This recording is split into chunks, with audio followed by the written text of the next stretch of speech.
تسلیما باواد بلند عشق سے محبت سے آقائے دو جہاں احمد مصطفیٰ محمد مصطفیٰ کے ذات اقدس پر درود شریف کا نذرانہ سب مل کر پڑھی الصلاۃ والسلام علیک یا رسول اللہ، الصلاۃ والسلام علیک یا حبیب اللہ۔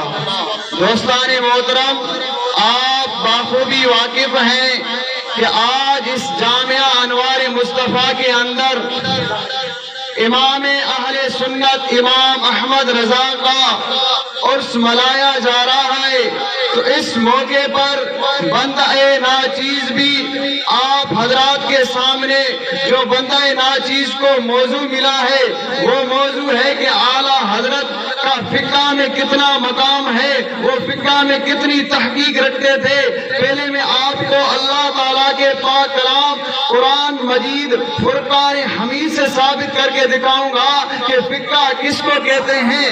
تو آتے ہیں کہ اللہ کریم نے قرآن مجید میں ارشاد فرمایا وَمَن يُؤْتَ الْحِكْمَةَ فَقَدْ أُوتِيَ خَيْرًا كَثِيرًا، یعنی جسے حکمت دی جائے اسے بہت زیادہ بھلائی ملے گی۔ تو مفسر فرماتے ہیں کہ حکمت سے مراد کیا؟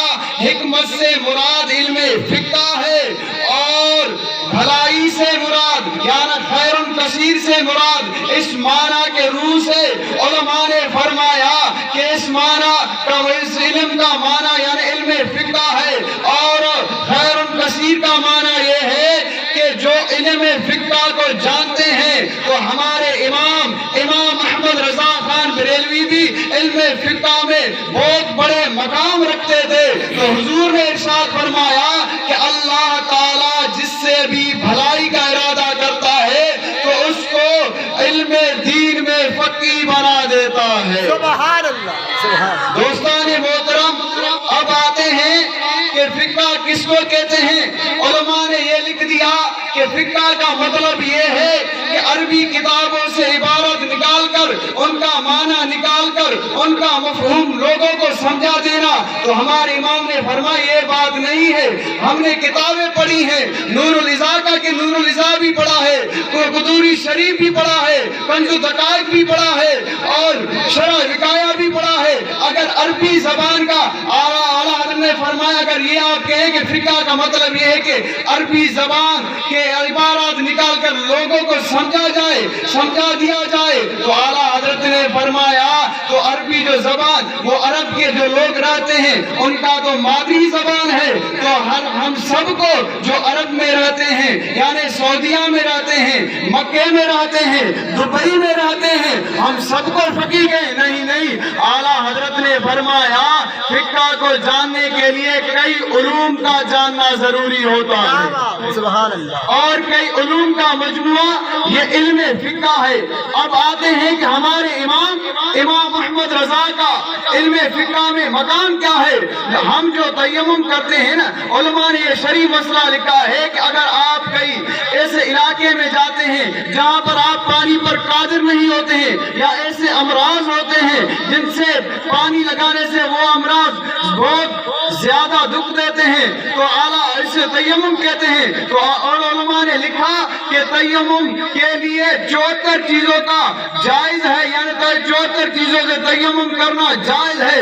مگر ہمارے امام کی تحقیق دیکھیں نا، ہمارے امام احمد رضا خان بریلی فرماتے ہیں کہ 74 چیز ہم بھی مانتے ہیں، مگر ہمارے امام نے فرمایا 121 چیز سے تیمم کرنا جائز ہے۔ سبحان اللہ۔ یہ ہمارے امام احمد رضا خان بریلی کا تحقیق ہے۔ آتے ہیں آخری بات پر۔ اب یہ سوال ہوا لوگوں سے کہ حضور اکرم نور مجسم صلی اللہ علیہ وسلم نے اپنے حیات مبارکہ میں آزان دیا کہ نہیں؟ تو بعض علماء نے امام ترمذی کی یہ روایت پیش کیا، امام احمد بن حنبل کی یہ روایت پیش کیا۔ انہوں نے کہا کہ حضور نے خود آزان تو نہیں دیا، حضرت بلال کو حکم دیا کہ آپ آزان دیں، مگر علامہ علامہ شامی اور ملا علی قاری بھی اس بات پر متفق تھے کہ حضور نے حضرت بلال کو حکم دیا ہے، مگر ہمارے امام احمد رضا خان بریلوی فرماتے ہیں کہ اگر حضور حضرت بلال کو حکم دیتے تو پھر تشہد کے یہ الفاظ ہیں، اشہد انی محمد الرسول اللہ، اگر حضرت بلال آذان دیتے تو وہ فرماتے اشہد ان محمد رسول اللہ۔ اسی بات سے یہ معلوم ہوا اور ہمارے امام کی تحقیق سے یہ بات ثابت ہوا کہ ہمارے امام اہل سنت نے یہ بات ہمیں اور آپ کو بتا دیا کہ حضور نے اپنے ظاہری حیات میں ایک مرتبہ سفر میں آذان دیا تھا۔